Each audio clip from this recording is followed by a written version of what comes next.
Hello and welcome. In this video I'll be showing you the loot from killing 1000 Tzhaar Ket, and I'll also be giving you a guide so that you can kill them if you want to as well. And just briefly, we started and finished with 91 attack and 99 strength, and we specifically killed the Tzhaar Ket that were in the inner city in Mor Ul Rek. And with that covered, let's get right into it, starting with the loot. So as you can see, the loot for this one came out to just over 5.3 mil in total. And across 1000 kills, we managed to average 9 rare drops in total. And I should note that we were both quite lucky and quite unlucky in some ways for this as well. For example, we didn't get any obby capes at all, even though they have the exact same drop rate as both the obby mors and the obby shields, and the obsidian capes are a lot more expensive than either of those items. But on the flip side, we did get 3 pieces of obsidian, whereas statistically we should have got 1 or maybe 2 at a push. As you will have also noticed as well, most of the loot from this one comes from rare drops rather than anything else. Unlike most Slayer monsters these days, the Tzhaar don't actually have any consistent loot, and most of the time when you kill them, you're either going to get nothing at all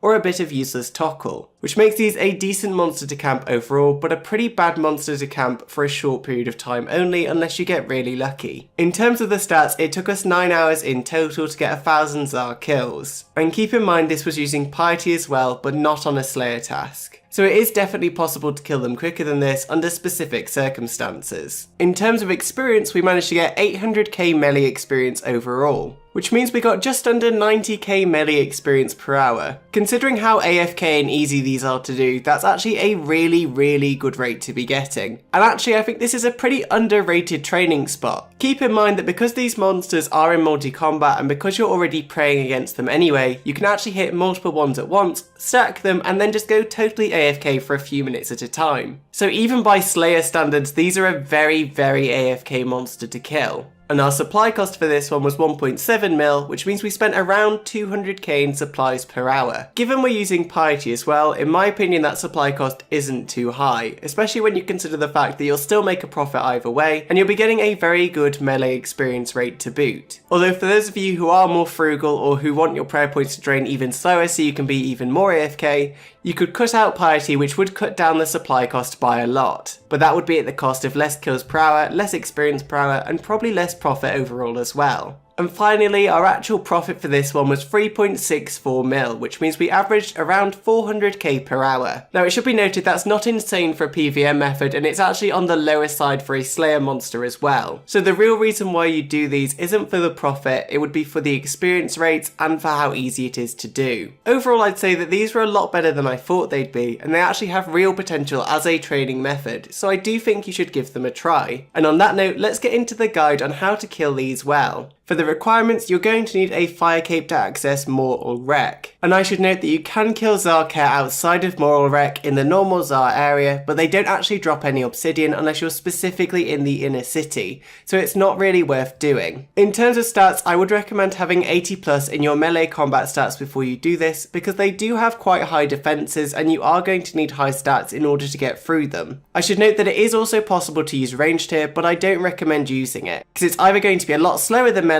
or if you're using a blowpipe, a lot more effort and much higher supply cost, which just isn't worth using here. You will also need 43 prayer at a minimum, but ideally you'd have 70 plus and piety unlocked. This is to speed up your kills and increase your experience per hour. But at the very least you will need protect from melee because the Tzhaars can actually hit quite high and they're very accurate as well. For the equipment, I'm showing you the setup I used for my 1000 kills, although you don't have to use this if you can't afford it. What you're aiming for in your equipment is to get the highest attack bonus you can, because you do need to be accurate as these monsters do have defensive bonuses. The highest melee strength bonus you can, as that will both increase your experience per hour and increase the amount of kills you get. And a high prayer bonus so you can minimize some of the supply cost associated with using prayer potions. And if you wanted an example of a much cheaper version of this setup that wouldn't be that much worse anyway, you could simply sub out the Amulet of Torture for an Amulet of Glory or Fury, and the Primordial Boots for Dragon Boots, which would cut down the cost dramatically, while also being very effective. In terms of the inventory, you're going to want lots of prayer potions in your inventory. In this case, I bring around 20,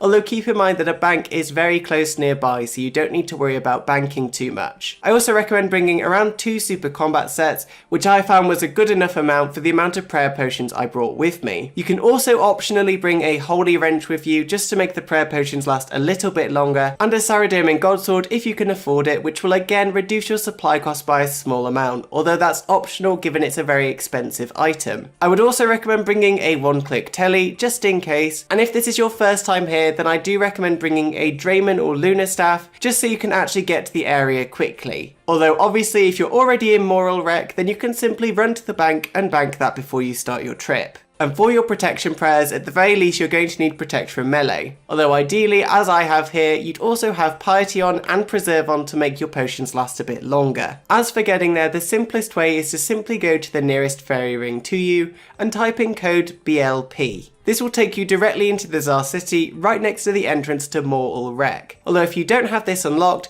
you can simply use a Karamja teleport on the Glory and run into the Karamja volcano instead. And once you're in Mor Ul Rek, you want to go to the northeast section because that's where the bank is, and it's also where there's an area very close to the bank where there's lots of different Tzhaar Ket you can kill. Getting into the method, it's incredibly easy to do. Basically you just turn on your quick prayers, pot up, and then attack the Tzhaar Kets. Since it's a multi-way combat area as well, you can attack any of them that are nearby, which will let you AFK for a bit longer. The most important thing about doing this though is that you make sure your prayer doesn't drop to 0, because especially if there's multiple Tzhaar Kets on you, it can get quite dangerous. I also recommend having it so that you can left click on monsters that are a higher combat level than you, which just makes this a much simpler process, and just be a bit wary of attacking any monster that's not a Tzhaar Ket, as they won't necessarily use melee. And the nice thing about all of this is that when you're done with your trip, the bank is just to the northeast of you, so you can very easily bank all your loot and then withdraw more supplies to carry on. And that's about all there is to it though, so I do hope you give this a try and I hope it goes well for you when you do. But with all of that said, that is it from me for this video, so I do hope you enjoyed and found it helpful. I'm trying out a new thing, adding a guide onto this while doing a loot from, because a few people have requested it in the past. So do let me know if you prefer having this as one big video